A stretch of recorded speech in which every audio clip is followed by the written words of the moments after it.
Olá pessoal, sejam bem-vindos ao canal. Se você ainda não é inscrito, se inscreva, já deixa seu like, que o caso de hoje é aquele da Natália Melman.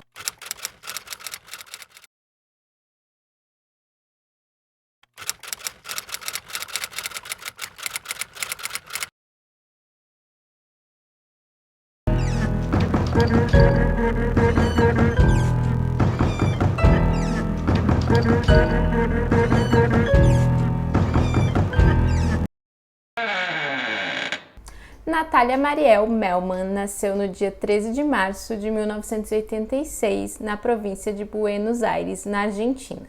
Seus pais são Gustavo e Laura, e eles trabalhavam muito para poder dar boas condições para os filhos. Além da Natália, eles tinham outros 3 filhos. A Natália, ela era ótima aluna, sempre tirava boas notas, e ela também fazia alguns trabalhos, como por exemplo, entregar o jornal, para poder ajudar na renda da família. E o sonho dela era se tornar uma médica obstetra. No dia 4 de fevereiro de 2001, a Natália saiu com as suas amigas para dançar na cidade em que ela morava, Miramar.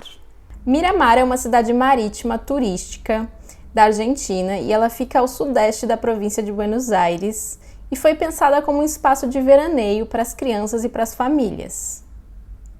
Ela tem uma população aproximada de 31 mil habitantes. Voltando à noite dos fatos, nesse dia a Natália ela foi com as 2 amigas dançar em 2 lugares diferentes. O primeiro se chamava La Cantina e de lá elas foram para um outro lugar chamado Amadeus. Porém é dito pelas amigas que a Natália ela estava querendo reatar o relacionamento com seu ex-namorado. Porém ela encontrou esse ex-namorado nesse local com uma outra menina. Então ela ficou muito chateada e resolveu ir embora para casa. Porém a Natália nunca chegou em casa. A sua mãe, no dia seguinte, ao ver que a menina não tinha dormido em casa, ficou muito preocupada, porque não era de costume da Natália fazer isso. Mesmo quando ela ia dormir na casa de uma amiga, ela sempre avisava. E como os pais eles não tinham telefone em casa naquela época, então os 2 eles foram até a casa das amigas para verificar se a Natália estava com alguma das amigas.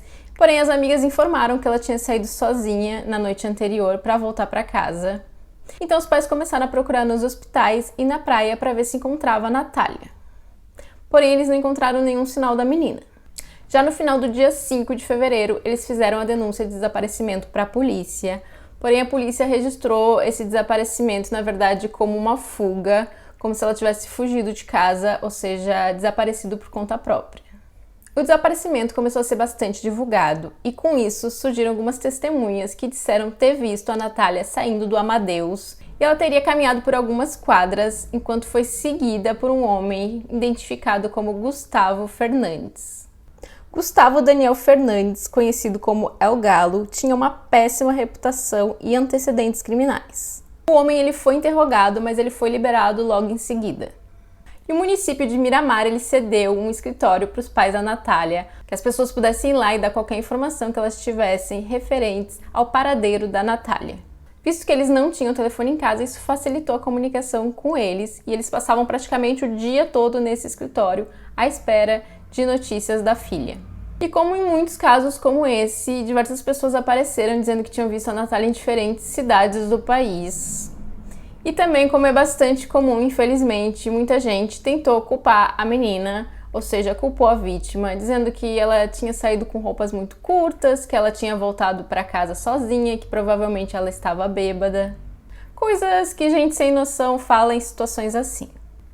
E foram feitas diversas marchas para poder divulgar informações sobre o desaparecimento e também para pedir um maior empenho das pessoas envolvidas no caso. E essas marchas elas foram organizadas por diversos voluntários e amigos próximos da família. Dia 8 de fevereiro de 2001, um menino que estava ali procurando lenha num viveiro encontrou o corpo da Natália. E como se tratava ali de uma cidade relativamente pequena, esse caso ele estava bastante conhecido na cidade toda, então ele quase de imediato foi divulgado na televisão e foi assim que os pais da Natália ficaram sabendo que a filha tinha sido encontrada sem vida. E o corpo ele foi encontrado a cerca de 800 metros de um local que a polícia supostamente já tinha feito uma busca. A Natália ela foi torturada, violentada e haviam diversas queimaduras pelo seu corpo. Haviam tirado sua vida utilizando um cadarço de um de seus sapatos. E no momento que o corpo é encontrado, Gustavo ele foge e a polícia começa uma busca por ele. Inclusive, a mãe do Gustavo, ela vem a público para pedir que o filho ele se entregue. E o irmão do Gustavo, ele diz que se ele soubesse onde o Gustavo estava, ele mesmo entregava o irmão. As marchas, elas continuaram, porém agora elas pediam por justiça. E o pai da Natália, ele organizou um grupo de buscas para encontrar o Gustavo. Até que no dia 16 de fevereiro, a polícia encontra o Gustavo escondido em um galpão abandonado. O Gustavo ele acabou alegando ser inocente e ele disse que 3 policiais haviam obrigado a entregar a menina para eles. E ele conseguiu identificar 2 desses policiais. Um deles se chamava Oscar Alberto Echenique e o outro Ricardo Alfredo Soares. Os 2 homens foram investigados e os 2 haviam chegado atrasado no trabalho no dia seguinte ao desaparecimento da Natália. E alguns colegas disseram que o Oscar ele ficou um pouco preocupado demais com o desaparecimento da Natália, o que era estranho para um policial, visto que tinham poucas horas que tinha sido feita a denúncia do desaparecimento, e a polícia, a princípio, estava levando o desaparecimento como se fosse uma fuga voluntária. Um dos veículos da polícia também havia desaparecido, e depois ele foi encontrado em uma garagem e ele estava sendo pintado de branco. E algumas coisas, no mínimo, suspeitas também ocorreram. Por exemplo, quando encontraram o corpo da Natália, as unhas dela foram cortadas ali no local onde foi encontrado o corpo. E a gente bem sabe que é comum que embaixo das unhas fique DNA de um agressor em situações como essa. E também uma peça ali, um pedaço de tecido, foi encontrado sujo de sangue e isso foi entregue à polícia. Porém, depois esse pano ele desapareceu e nunca mais foi encontrado. E quando foi encontrado o corpo da Natália, ela estava apenas com um dos sapatos e o outro sapato foi encontrado somente 3 meses depois. E com tudo isso e a possibilidade desses 3 policiais estarem envolvidos no crime, a população ficou muito revoltada e eles acabaram apedrejando a delegacia local. E os pais da Natália, eles lutaram muito por justiça pela filha e graças a esse empenho deles, eles conseguiram chegar ao nome de um terceiro policial. Ele se chamava Ricardo Anselmini. Foi possível encontrar 5 DNAs no corpo da Natália e nenhum deles pertencia ao Gustavo.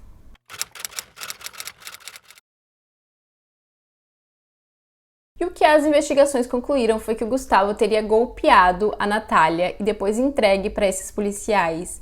Então ela teria sido levada até uma casa ali abandonada que supostamente os policiais já teriam usado para abusar de outras meninas.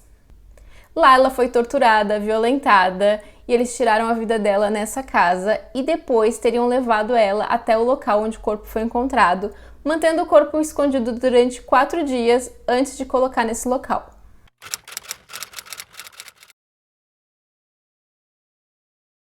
Eles foram a julgamento em setembro de 2002. Os 3 policiais foram considerados culpados pelo crime contra a Natália e por ocultação de cadáver, e eles foram condenados à prisão perpétua. Já o Gustavo foi considerado culpado por rapto e ele foi condenado a 25 anos de prisão.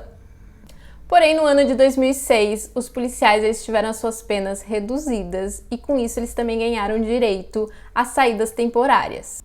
E novamente, os pais da Natália eles lutaram muito por justiça pela filha e eles marchavam todos os sábados no centro da cidade. De qualquer forma, em 2011, os policiais eles conseguiram a saída temporária e eles podiam sair a cada 2 sábados.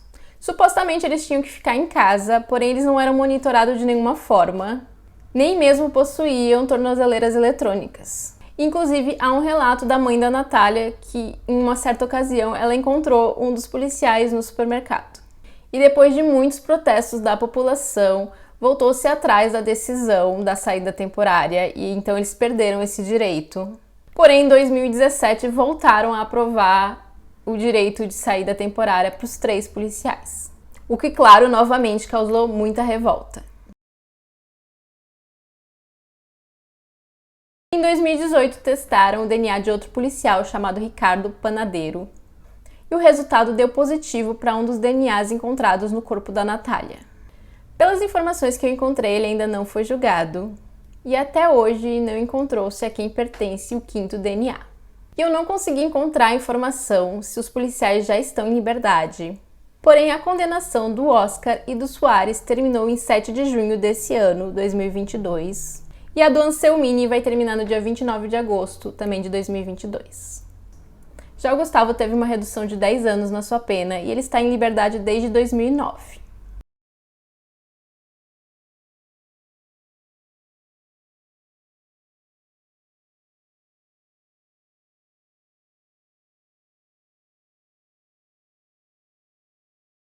E esse foi o caso de hoje, eu espero que vocês tenham gostado. Não esquece de deixar o seu like, se ainda não se inscreveu, se inscreva e até o próximo vídeo.